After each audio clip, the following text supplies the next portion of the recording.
Thiruvananthapuram doctor Rasheed diabetes speciality സെന്ററിലെ doctor Sabeer A റഷീദാണ്. ഡോക്ടറെ, ലോകത്താകമാനം ഏകദേശം 5 കോടി പ്രമേഹ രോഗക്കാർ ഈ മാസത്തിൽ വ്രതം അനുഷ്ഠിക്കുന്നുണ്ടെന്നാണ് കണക്കുകൾ സൂചിപ്പിക്കുന്നത്. ഈ മാസത്തിൽ വ്രതമനുഷ്ഠിക്കുന്ന പ്രമേഹ രോഗികൾ എന്തൊക്കെ കാര്യങ്ങളാണ് ശ്രദ്ധിക്കേണ്ടത്? നമുക്ക് ഈ വിശുദ്ധ ഖുറാന്റെ വചനങ്ങളനുസരിച്ച് ഒരു വ്യക്തിയുടെ ശാരീരികമായിട്ടുള്ള ബുദ്ധിമുട്ട്, ആ വ്യക്തിയുടെ ആരോഗ്യത്തിന് ബുദ്ധിമുട്ടുണ്ടാകുന്ന രീതിയിൽ പരിശുദ്ധ റമദാൻ വ്രതം എടുക്കുകയാണെങ്കിൽ അത്തരം വ്യക്തികളെ ഈ റമദാനിൽ നിന്ന് ഒഴിവാക്കുവാനുള്ള പെർമിഷൻ വിശുദ്ധ ഖുറാൻ നൽകിയിട്ടുണ്ട്.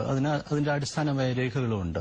അപ്പോൾ പ്രമേഹം എന്ന് പറയുന്ന ഈ ഗുരുതരമായ രോഗം അത്തരം അസുഖങ്ങളെ കൂട്ടത്തിൽ നമുക്ക് ഉൾപ്പെടുത്താം. കാരണം പ്രമേഹത്തിന്റെ ഒരു പ്രത്യേകത രക്തത്തിലെ പഞ്ചസാരയുടെ അളവ് തീരെ താഴ്ന്ന ഹൈപ്പോഗ്ലൈസീമിയ എന്ന ഗുരുതരമായ പ്രശ്നവും തീരെ ഉയർന്ന് ഉണ്ടാകുന്ന കീറ്റോസ് എന്ന് പറയുന്ന ഗുരുതരമായ പ്രശ്നങ്ങൾ കാരണം അത് മരണത്തിന് പോലും സംഭവിക്കാൻ സാധ്യതയുള്ളത് കൊണ്ട് തന്നെ നമുക്ക് അത്തരം ഗണത്തിൽപ്പെടുത്താവുന്നതാണ്.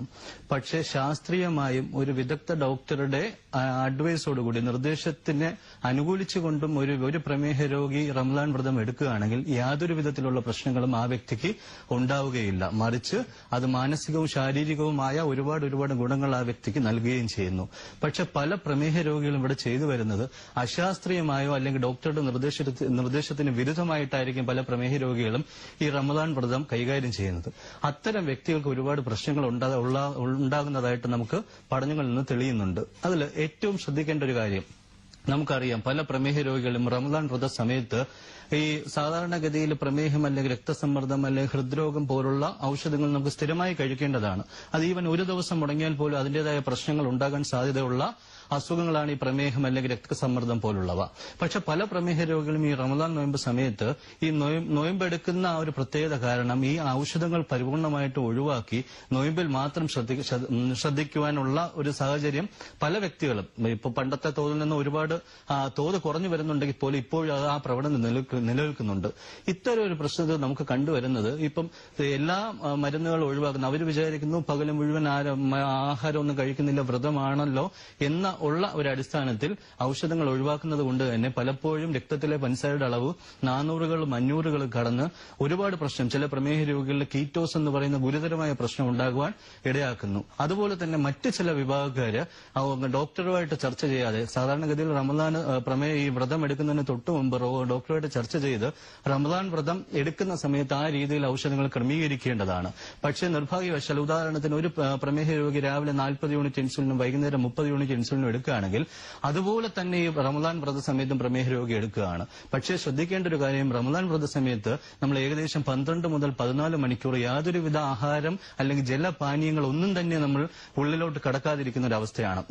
അപ്പൊ സാധാരണ നമ്മൾ 40 യൂണിറ്റ് ഇൻസുലിൻ രാവിലെ എടുക്കുകയും പകൽ സമയം നമ്മൾ അത് കോമ്പൻസേറ്റ് ചെയ്യാനായിട്ട് 2 3 നേരം ആഹാരം കഴിക്കുകയും ചെയ്യുമ്പോൾ നമ്മുടെ രക്തത്തിലെ പഞ്ചസാരയുടെ അളവ് ഏറെക്കുറെ നോർമലായി നിൽക്കുന്നു. പക്ഷേ നിർഭാഗ്യവശാൽ ഈ റമദാൻ സമയത്ത് നമ്മൾ ആഹാരപാനീയങ്ങൾ പൂർണ്ണമായിട്ട് ഒഴിവാക്കുന്ന സമയത്ത് അതേ 40 യൂണിറ്റ് ഇൻസുലിൻ തന്നെ എടുക്കുകയാണെങ്കിൽ രക്തത്തിലെ പഞ്ചസാരയുടെ അളവ് തീരെ കുറഞ്ഞ ഹൈപ്പോഗ്ലൈസീമിയ എന്ന് പറയുന്ന ഗുരുതരമായ പ്രശ്നം ഉണ്ടാവാൻ സാധ്യതയുണ്ട്. ഇത് രണ്ടും അതീവ ഗുരുതരമാണ്. അതുകൊണ്ട് വളരെ ശ്രദ്ധിച്ച് ചെയ്യേണ്ട ഒരു കാര്യമാണ് റമദാൻ. ഈ പരിശുദ്ധ റമദാൻ വ്രതത്തിൽ പ്രമേഹ രോഗികൾ ഒരു വിദഗ്ധ ഡോക്ടറുടെ ഒരു നിർദ്ദേശത്തോടനുബന്ധിച്ച് ശാസ്ത്രീയമായിട്ടായിരിക്കണം ഈ വ്രതം എടുക്കേണ്ടത്. റമദാൻ മാസകാലത്ത് ഈ പ്രമേഹ രോഗികൾക്ക് രക്തത്തിൽ പഞ്ചസാരയുടെ അളവ് ക്രമാതീതമായി കുറഞ്ഞു പോകുന്നു ഡോക്ടർ സൂചിപ്പിക്കുകയുണ്ടായി. ഈ ടൈപ്പ് 1 പ്രമേഹ രോഗികൾക്കും ടൈപ്പ് 2 രോഗികൾക്കും ഏതൊക്കെ രീതിയിലാണ് അത് ബാധിക്കാറ്? അതെ, ഞാനിപ്പോ പറഞ്ഞു രക്തത്തിലെ പഞ്ചസാരയുടെ അളവ് നമ്മൾ സാധാരണഗതിയിൽ പോലും എല്ലാ പ്രമേഹ രോഗികളും ഈ റമദാൻ വ്രതം എടുക്കുന്ന വ്യക്തികളല്ല എല്ലാ പ്രമേഹ രോഗികൾക്കും രക്തത്തിലെ പഞ്ചസാരയുടെ അളവ് വളരെ താഴ്ന്ന ഹൈപ്പോഗ്ലൈസീമിയ എന്ന് പറയുന്ന ഒരു പ്രതിഭാസം ഉണ്ടാവാൻ എല്ലാ പ്രമേഹ രോഗികൾക്കും സാധ്യത ഉള്ളതാണ് അവരുടെ ചികിത്സയിലിരിക്കുന്ന കാലം മുഴുവൻ. കാരണം അവർ ആഹാരം കഴിക്കുന്നത് താമസിക്കുന്നു, അല്ല ആഹാരം കഴിക്കുന്നതിന്റെ അളവ് കുറയുന്നു, അല്ലെ അവരെ കഠിനമായ വ്യായാമം ചെയ്യുന്നു. ആ സമയങ്ങളിൽ പോലും രക്തത്തിലെ പഞ്ചസാരയുടെ അളവ് ചിലപ്പോൾ കുറയാറുണ്ട്. ഈ പരിശുദ്ധ റമദാൻ മാസത്തെ ഒരു പ്രത്യേകത എന്ന് പറഞ്ഞാൽ അവരുടെ ആഹാര രീതി അവർ രാവിലെ കഴിക്കുന്നത് വെളുപ്പിന് 4:30 മുമ്പായിരിക്കും. സൂര്യൻ ഉദിക്കുന്നതിന് വളരെ മുമ്പ് തന്നെ 4:00 ആഹാരം കഴിക്കുന്നത്. പിന്നെ അടുത്ത ആഹാരം ഈവൻ ജലപാനീയം പോലും നമുക്ക് കഴിക്കുവാൻ കഴിയുന്നത് സൂര്യാസ്തമയത്തിന് ശേഷം മിക്കവാറും 6:30 മണി കഴിഞ്ഞിട്ടായിരിക്കാം ആഹാരം കഴിക്കുവാൻ പറ്റുന്നത്. ആ അവസരത്തിൽ ജലപാനീയോ ആഹാരം ഒന്നും ഇല്ലാതിരിക്കുന്ന ഈ അവസരത്തിൽ രക്തത്തിലെ പഞ്ചസാരയുടെ അളവ് തീരെ താഴ്ന്നു പോകാനുള്ള അവസ്ഥയുണ്ട്. ഈ അവസ്ഥയാണ് നമുക്ക് ഹൈപ്പോഗ്ലൈസീമിയ എന്ന് പറയുന്ന മെഡിക്കൽ ടേമിൽ പറയുന്നത്. ഇത് സാധാരണഗതിയിൽ 100-ൽ താഴുമ്പോൾ തന്നെ നമുക്ക് അതിന്റെ ലക്ഷണങ്ങൾ കണ്ടു തുടങ്ങാം. സാധാരണ വരുന്ന ലക്ഷണങ്ങൾ എന്ന് പറയുന്ന പെട്ടെന്നൊരു ക്ഷീണം, തളർച്ച, ശരീരം മുഴുവൻ വേർക്കുക, നെഞ്ചിടിപ്പ് കൂടുക, നമ്മുടെ ഹൃദയം ഹാർട്ട് ബീറ്റ്, പാൽപിറ്റേഷൻ എന്ന് പറയും, ഹാർട്ട് ബീറ്റ് പടപടാന്ന് ഇടിച്ചു തുടങ്ങുക, തല കറങ്ങും പോലെ വരിക, വല്ലാത്തൊരു പരവേഷം തോന്നുക. സാധാരണഗതിയിൽ വരുന്ന നമുക്ക് തന്നെ അറിയാം, നമ്മൾ ആഹാരം കഴിക്കുവാൻ താമസിച്ചാൽ വരുന്ന ചെറിയ ചെറിയ ലക്ഷണങ്ങളാണ്. പക്ഷേ അത് 100-ൽ നിന്ന് മാറി രക്തത്തിലെ പഞ്ചസാരയുടെ അളവ് 80, 70, 60, 50 ആയി തുടങ്ങുമ്പോൾ ഈ ലക്ഷണങ്ങളുടെ തീവ്രത കൂടിക്കൂടി വരും. ഒരു പരിധി കഴിയുമ്പോൾ ഇപ്പൊ 40-ഓ 30-ലോ ഒക്കെ വരുമ്പോൾ ഈവൻ ഞാൻ പറയുന്നു ഈ ബോധക്ഷയം വരാം, ഈവൻ ഫിറ്റ്സ്, നമ്മൾ ഈ സീഷേഴ്സ് പറയാം, നമ്മൾ ഈ ജന്യരോഗക്കാർക്ക് വരുന്ന ഫിറ്റ്സ് പോലുള്ള പ്രശ്നം വരാം, ഈവൻ പെർമനന്റ് ബ്രെയിൻ ഡാമേജ് പോലും ഒരു പരിധി 20-ലോട്ടൊക്കെ എത്തുമ്പോൾ അതിന്റേതായ വാല്യൂവിൽ എത്തുമ്പോൾ അത്തരം ഒരുപാട് പ്രശ്നം, ഈവൻ മരണസാധ്യത പോലും ഉള്ള ഒരവസ്ഥയാണ് ഈ ഹൈപ്പോഗ്ലൈസിമിയ എന്ന് പറയുന്നത്. അതുകൊണ്ട് തന്നെ എല്ലാ വ്യക്തികളും, എല്ലാ പ്രമേഹ രോഗികളും റമദാൻ വ്രതം എടുക്കുന്നതിന് മുമ്പ് ഡോക്ടറെ കാണുക, ഡോക്ടറുമായിട്ട് ചർച്ച ചെയ്യുക. തുടർച്ചയായിട്ട് ഒരു കാര്യം പ്രത്യേകം ശ്രദ്ധിക്കുക, തുടർച്ചയായിട്ട് ഹൈപ്പോഗ്ലൈസിമിയയുടെ ഈ റമദാൻ വ്രതം അല്ലാത്ത സമയത്ത് ഹൈപ്പോഗ്ലൈസിമിയ തുടർച്ചയായിട്ട് വരുന്നവർ നിർബന്ധമായിട്ട് ഡോക്ടറെ കണ്ട് നമുക്കത് റമദാൻ വ്രതം എടുക്കുവാൻ കഴിയുമോ ഇല്ലയോ എന്ന് ഉറപ്പാക്കേണ്ടതുണ്ട്. അത്തരം മരുന്നുകൾ, ആ ഔഷധങ്ങൾ ഉണ്ടെങ്കിൽ ആ ഔഷധങ്ങൾ ഒഴിവാക്കുക. ഈ രക്തത്തിലെ പഞ്ചസാരയുടെ അളവ് തീരെ കുറയ്ക്കുന്ന മരുന്നുകൾ ഒഴിവാക്കി തീരെ കുറയ്ക്കാത്ത രീതിയിലുള്ള മരുന്നുകൾ ഉൾപ്പെടുത്തുവാൻ ശ്രദ്ധിക്കുക. ഡോക്ടർ, 2 രീതിയിലുള്ള ഇൻസുലിൻ എടുക്കുന്ന രോഗികളുണ്ട്. ഇവർ ഈ മാസം എങ്ങനെയാണ് ഇത് എടുക്കേണ്ടത്? ഓക്കെ, സാധാരണഗതിയിൽ എല്ലാ നമുക്കിപ്പോ തൊട്ട് മുമ്പുള്ള ഒരു ചോദ്യം ടൈപ്പ് 1 ടൈപ്പ് 2 ആയിരുന്നു. അത് ഞാൻ പറയുണ്ടായില്ല. ടൈപ്പ് 1 വ്യക്തികൾക്ക് സാധാരണഗതിയിൽ 2, 3, 4 തവണ നമുക്ക് ഇൻസുലിൻ എടുക്കേണ്ടതാണ്. കാരണം അവരുടെ പാങ്ക്രിയാസിലെ ബീറ്റാ കോശങ്ങൾ പൂർണ്ണമായിട്ട് നശിച്ച് ഇൻസുലിൻ ഉൽപാദനം പൂർണ്ണമായിട്ടും ഇല്ലാതിരിക്കുന്ന ഒരു അവസ്ഥയാണ് ടൈപ്പ് 1. അവർക്ക് 2, 3, 4 തവണ നമുക്ക് ഇൻസുലിന്റെ സഹായം അവർക്ക് രക്തത്തിലെ പഞ്ചസാരയുടെ അളവ് നോർമലാക്കുവാൻ വേണ്ടതാണ്. അത്തരക്കാർക്ക് നമുക്ക് ഈ റമദാൻ വ്രതം പോലുള്ള വ്രതങ്ങൾ എടുക്കുക ടെക്നിക് നമുക്ക് സയന്റിഫിക്കലി പറഞ്ഞാൽ അതൊരു പ്രായോഗികമല്ല.